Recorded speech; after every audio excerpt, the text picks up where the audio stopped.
Welcome to the bird media. నేను మీ పవన్ కృష్ణమూర్తి. కేసీఆర్ గారు, మీరు అసెంబ్లీకి రండి, సలహాలు ఇవ్వండి.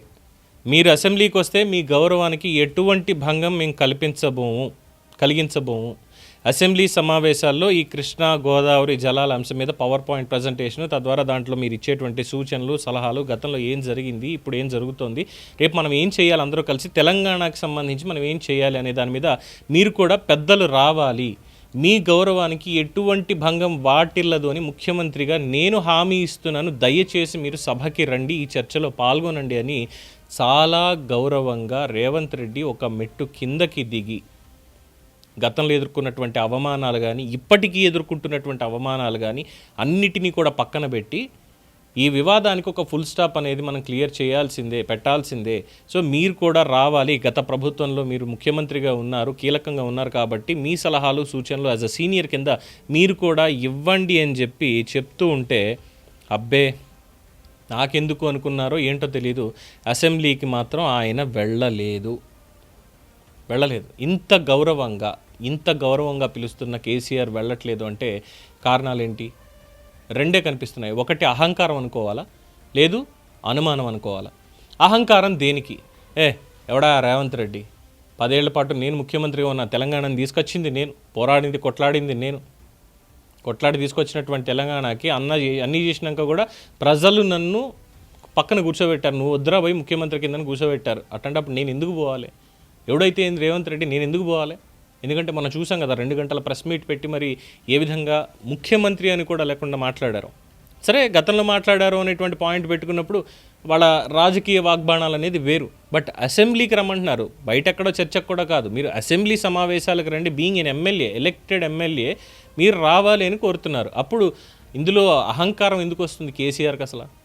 అంటే ప్రజలను అవమానించడమే కాదు, ఎన్నుకున్నటువంటి ప్రజల్ని, గజ్వేల్ అయినా కావచ్చు, ఇంకో చోట కావచ్చు, ఆయన్ని ఎన్నుకున్నటువంటి ప్రజల్ని అవమానించడమేగా. అసెంబ్లీకి నేను సంతకం పెట్టడానికి మాత్రమే వస్తా, సమస్యల మీద మాట్లాడడానికి కాదు. వస్తే నేను మళ్ళీ ముఖ్యమంత్రి చైర్లోనే కూర్చుంటా తప్ప నేను మామూలు ఎమ్మెల్యే కింద కూర్చొని నేను రేవంత్ రెడ్డికి సమాధానాలు ఎప్పుడు కానీ సభలో కూర్చోండి కానీ జరగద్రవై. ఇంతేనా? Is this what he learn from all these years experience?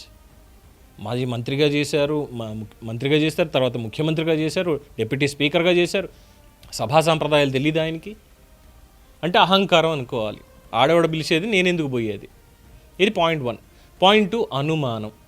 Revanth Reddy అంత గౌరవంగా ఎటువంటి భేషజాలు లేకుండా మొన్న అసెంబ్లీకి సంతకం పెట్టడానికి వచ్చిన రోజు కూడా ఆయనంతటా ఆయన దగ్గరికి వెళ్ళి ఆయన చేతులు పట్టుకొని, నమస్కారం కేసీఆర్ గారు, ఎలా ఉన్నారు, ఆరోగ్యం ఎలా ఉంది అని కనుక్కొని వెళ్ళి సీట్లో కూర్చున్నారు. అది చూసిన తర్వాత అయినా అరే రేవంత్ రెడ్డి పిలుస్తున్నాడు, కృష్ణా గోదావరి గురించి మాట్లాడాలి, నీటి కేటాయింపుల మీద మాట్లాడాలి, మనం వాళ్ళని విమర్శిస్తున్నాం, ముఖ్యంగా హరీష్ రావు విమర్శిస్తున్నాడు, ఇదంతా మీరు ఇట్లా చేస్తున్నారు, మొత్తం అంతా నీళ్లు తీసుకెళ్ళి ఆంధ్రాకి కట్టబెట్టడానికి, గురుదక్షిణ చెల్లించడానికి రేవంత్ రెడ్డి చేస్తున్నాడు, ముఖ్యమంత్రి చంద్రబాబు ఎట్ట చెప్తే అట్టగే రేవంత్ రెడ్డి కూడా ఆడుతున్నాడు అంటూ విమర్శలు చేస్తున్నారు. కానీ వాస్తవంలో జరిగినటువంటిది చూస్తే, గతంలో రాష్ట్ర విభజన తర్వాత ఉమ్మడి రాష్ట్ర నీటి కేటాయింపులకి 2 రాష్ట్రాలు పంచుకున్న సందర్భంలో 511 టీఎంసీలేమో ఆంధ్రప్రదేశ్కి, 299 టీఎంసీలకి తెలంగాణకి అని కేసీఆర్, హరీష్ రావు సంతకాలు కూడా పెట్టారు. అది తాత్కాలికం అని చెప్పినా, ఇంకోటి చెప్పినా సరే పొడిగించుకుంటూ వెళ్ళారు. అలాగే ఈ తలా తోక అనేటువంటి విధంగా ఎక్కడి నుంచి అయితే మనం వాటా తీసుకోవచ్చు, నీటి వాటాను అక్కడి నుంచి వదిలేసి చివరాఖరికి శ్రీశైలం నుంచి తోడుకోవాలను ఇంకోటో పెట్టుకుని చాలా తప్పు చేశారు, తెలంగాణ వాటాకి గండి కొట్టారు. మరి ఈ ప్రశ్నలు అడిగితే సమాధానం చెప్పాలా, లేదు ఇవన్నీ అడిగి మళ్ళీ అక్కడ అవమానిస్తాడా, తప్పు చేసింది మీరే కదా ఇప్పుడు సమాధానం చెప్పండి అని అడుగుతాడా? నేను వెళ్తే అవమానించను అని చెప్పినటువంటి వ్యక్తే, మీ గౌరవానికి భంగం వాటిల్లనివ్వను అని చెప్పినటువంటి వ్యక్తే.